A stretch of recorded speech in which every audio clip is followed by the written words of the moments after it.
Hi friends, எல்லாருக்கும் வணக்கம். இந்த வீடியோவில் ஒரு முக்கியமான இன்ஃபர்மேஷன் ஷேர் பண்ண போகிறாங்க. நம்ம சேனலை ப்ரெக்னன்சிக்கு ட்ரை பண்ணுற நிறைய சகோதரிகள் பார்த்துட்டு இருக்கிறதால அவங்களுக்கு சம்மந்தப்பட்ட நிறைய விஷயங்கள் தான் டிப்ஸாக போட்டுகிட்டே இருக்க ஒன் பை ஒன்னாக. கண்டிப்பாக அதெல்லாம் ஃபாலோ பண்ணிகிட்டே வாங்க. உங்களுக்கு கண்டிப்பாக நிறைய ரிசல்ட் கிடைக்கும். எத்தனை வருஷம் பல வருடங்கள் குழந்தை தங்கலைன்னா கூட இப்போ நான் சொல்கிற விஷயம் நீங்கள் சாப்பிட்டீங்கன்னா கருப்பை அழுக்குகள்லாம் வெளியேறும். மாதவிடாய் சுழற்சி சீராக உதவும். ஒரு பொண்ணு கருத்தரிக்க டிலே ஆகுதுன்றப்போ அவங்களுக்கு இரகுலர் பீரியட் இருக்கும், இல்லை கருப்பை பலவீனமாக இருக்கும், கருப்பையில் அழுக்கு இருக்கும். இந்த மாதிரி 2 காரணம் ரொம்ப முக்கியமான காரணங்களாக இருக்கும். இல்லை வயிறு சம்மந்தப்பட்ட நீர்க்கட்டி இருக்கிறது, கருப்பை, இது மாதிரி ஏதாச்சும் ஒன்று இருக்கும் இல்லையா. இது எதுவாக இருந்தாலும் ரொம்ப ரொம்ப சிம்பிளாக போகக்கூடிய ஒரு எளிமையான விஷயத்தை பற்றி சொல்ல போகிறேன். இந்த சேனலை பார்க்குற எல்லாருக்குமே நீங்கள் ப்ரெக்னென்சி ட்ரை பண்ணிட்டுருக்கீங்க, அதுக்காக இந்த வீடியோ பார்க்குறீங்கன்னா உங்களுக்கு எந்த ஒரு குறையும் இல்லாமல் நீங்கள் சீக்கிரமாக சூப்பராக கொழுக்கோன்னு க்யூட்டாக ஒரு அழகான குழந்தை உங்களுக்கு பிறக்க போது நீங்கள் சீக்கிரமாக ப்ரெக்னென்ட் ஆக போகிறீங்க. அதுக்காக நான் ப்ரேயர் பண்ணிக்கிறேன் உங்களுக்காக. இப்போ ஒரு சின்ன ஒரு லேகியம் மாதிரி லட்டு மாதிரி சொல்ல போகிறேன். இதை நீங்கள் சாப்பிட்டு வந்தீங்கன்றப்போ எப்பேற்பட்ட பிரச்சனையாக இருந்தாலும் உங்களுக்கு சரியாகுங்க. இது சாலியா விதை அப்படின்னு சொல்லுவாங்க. சாலியா விதைன்னு கேட்டிங்கன்னா நாட்டு மருந்து கடையில் கொடுப்பாங்க, அப்புறம் சூப்பர் மார்க்கெட்டில் கொடுப்பாங்க. இப்போலாம் மோஸ்ட்லி எல்லா கடையிலும் வந்துடுச்சு, ஆன்லைன்லேயும் அவைலபிளாக இருக்குது. சாலியா விதைன்னு போட்டு வாங்கிக்கோங்க. இந்த சாலியா விதை நிறைய ஆய்வில் சொல்லியிருக்காங்க, மாதவிடாய் சுழற்சி சீராக்க உதவுது அப்படின்னு சொல்கிறாங்க. 2வது, இந்த சாலியா விதையை ப்ராப்பராக எடுத்துக்கிறவங்க கருப்பையில் அழுக்குகள்லாம் வெளியேறும், நீர்க்கட்டை பிரச்சனைலாம் சரியாகும். முக்கியமாக கண்டிப்பாக 100% குழந்தை பிறக்கும்னு சொல்லப்படுது. சரிங்களா? சரி, என்ன பண்ணணும்? சாலியா விதைகளை வாங்கிட்டு வந்துக்கோங்க.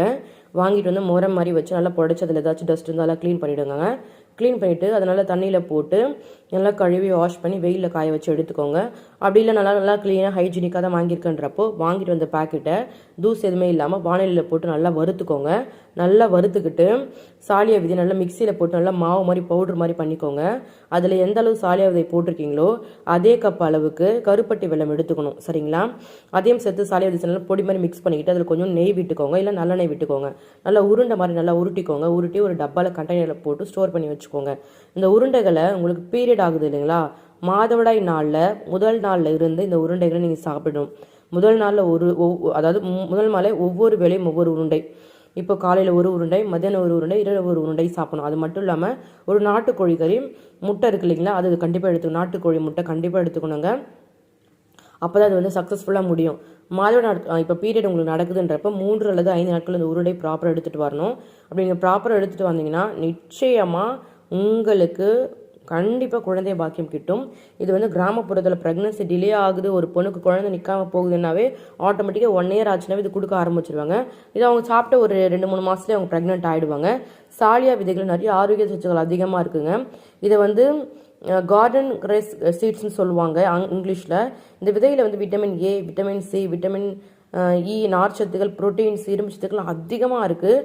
முக்கியமாக உங்களுக்கு ஒரு வேளை உடம்புல ரத்த சோகை அதிகமாக இருக்குது, சிவப்பணுக்கள் கம்மியாக இருக்குது, இதனால் உங்களுக்கு ப்ரெக்னன்சி டிலே ஆகுது அப்படின்னா கூட ரத்த சோகையெல்லாம் சரியாயிடும். அதே மாதிரி ப்ரெக்னன்சிக்கு நிறைய பேர் தாய்மார்கள் இருப்பாங்க இல்லையா, பால் சுரக்கணும்னு சொல்கிறவங்களுக்கு கூட இதை சாப்பிட்டு நல்லா பால் சுரக்கும். முக்கியமாக இர்ரெகுலர் பீரியட் சரியாகுங்க. இப்போது கர்ப்பத்தை திட்டமிட்டு நீங்கள் பிளான் பண்ணிட்டு இருக்கீங்க அப்படின்றப்போ சாலியா விதைகள் நீங்கள் கரெக்டாக எடுத்துக்கிட்டிங்கன்னா இது ஈஸ்ட்ரோஜன் ஹார்மோனை பின்பற்றி இது ஒழுங்கற்ற மாதவிடாய் உங்களுக்கு இருக்குன்றப்ப அது சரி செய்யுது. முக்கியமாக ஹார்மோனை ஒழுங்குபடுத்துறதுக்கும் இர்ரெகுலர் பீரியடை சரி பண்ணுறதுக்கும் இது ரொம்ப ரொம்ப ஹெல்ப்ஃபுல்லாக இருக்கும். இப்போ நீங்கள் ரொம்ப வெயிட் அதிகமாக இருக்கீங்க, வெயிட் லாஸ் பண்ணணும்னு நினைக்கிறீங்கன்னா நிச்சயமாக நீங்கள் சாப்பிட்டீங்கன்னா வெயிட் லாஸ் கண்டிப்பாக ஆகும். 2வது, நார்ச்சத்து, புரோட்டீன் அதிகமாக இருக்கிறதால உங்களுக்கு நிறைய பசி அதிகமாக எடுத்துகிட்டே இருக்காது. நீங்கள் ரொம்ப ரொம்ப ஃபுட்டு சாப்பிட மாட்டீங்க, அளவாக தான் சாப்பிட்டீங்க. இந்த வழியில் நல்ல ப்ரோட்டீன்ஸ்லாம் அதிகமாக இருக்கிறதால வெயிட் லாஸ் கண்டிப்பாக ஆகும். அதே மாதிரி ஒரு சில பேருக்கு நோய் எதிர்ப்பு சக்தி கம்மியாக இருக்கும், ஒரு குழந்தை தாங்கக்கூடிய அளவு சக்தி அவங்க உடம்புல இருக்காது. இது மாதிரி இருந்தால் கூட உங்களுக்கு ப்ரெக்னன்சி டிலே ஆகும். இது மாதிரி உங்களுக்கு ஒரு வேளை டிலே ஆகுது அப்படின்றப்போ நீங்கள் இந்த சாலியா விதைகள் எடுத்துக்கும் பொழுது இது எல்லாமே சரியாயிடும். காய்ச்சல், சளி, தொண்டை புண்ணு, இது மாதிரி எல்லாமே சரியாயிடுங்க.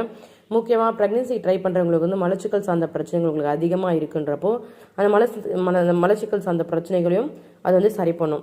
இப்போ சாலியா விதைகள் ஆண்கள் எடுத்துக்கலாமான்னு கேட்டால் தாராளமாக எடுத்துக்கலாம், எந்த ஒரு தவறும் கிடையாது. இப்போது ஆண்கள் கூட எடுத்துக்கலாம், இதில் கொஞ்சம் தேங்காய் கூட துருவி எடுத்துக்கலாம். பட் நம்ம ப்ரெக்னன்சி ட்ரை பண்ணுறதால தேங்காய் துருவி எடுத்துக்க வேணாம். நீங்கள் நார்மலாகவே இப்போ நான் சொல்கிற மாதிரி எடுத்துக்கோங்க. உங்களுக்கு கிளியராக புரிஞ்சுக்கணும் நினைக்கிறேன்.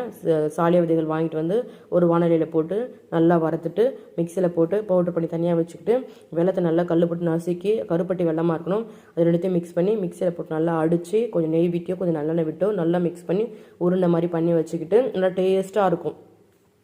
அதே மாதிரி ஒரு நாட்டுக்கோழி முட்டை எடுத்து குடிச்சிடணும். இந்த இதுகளை சாப்பிடணும். அப்போ தான் ஃபுல் பெனிஃபிட்ஸ் கிடைக்கும். சரிங்களா? வெள்ளைக்கோழி முட்டையில் நாட்டுக்கோழி முட்டை தான் சாப்பிடணும். நிச்சயமாக அந்த பதிவு உங்களுக்கு பிடிக்கும்னு நினைக்கிறேன். இதை ஃபாலோ பண்ணுங்கள். எந்த ஒரு சைட் எஃபெக்ட்ஸ் கிடையவே கிடையாது. யார் வேணாலும் ஃபாலோ பண்ணலாம். ஒரு வேளை எனக்கு சாப்பிட்டு ஒத்துக்கல, எனக்கு அலர்ஜின்றவங்க மட்டும் விட்டுங்க. மற்றபடி இதை சாப்பிட்டவங்க எல்லாருக்குமே குழந்தை தங்கி இருக்கிறதுனால அந்த வீடியோ திரும்ப திரும்ப நான் சொல்லிகிட்டே இருக்கேன். இந்த பதிவு உங்களுக்கு பிடிச்சிருந்தா மறக்காம சேனலை சப்ஸ்கிரைப் பண்ணி சப்போர்ட் பண்ணுங்கள். Okay friends, thank you so much. Bye bye.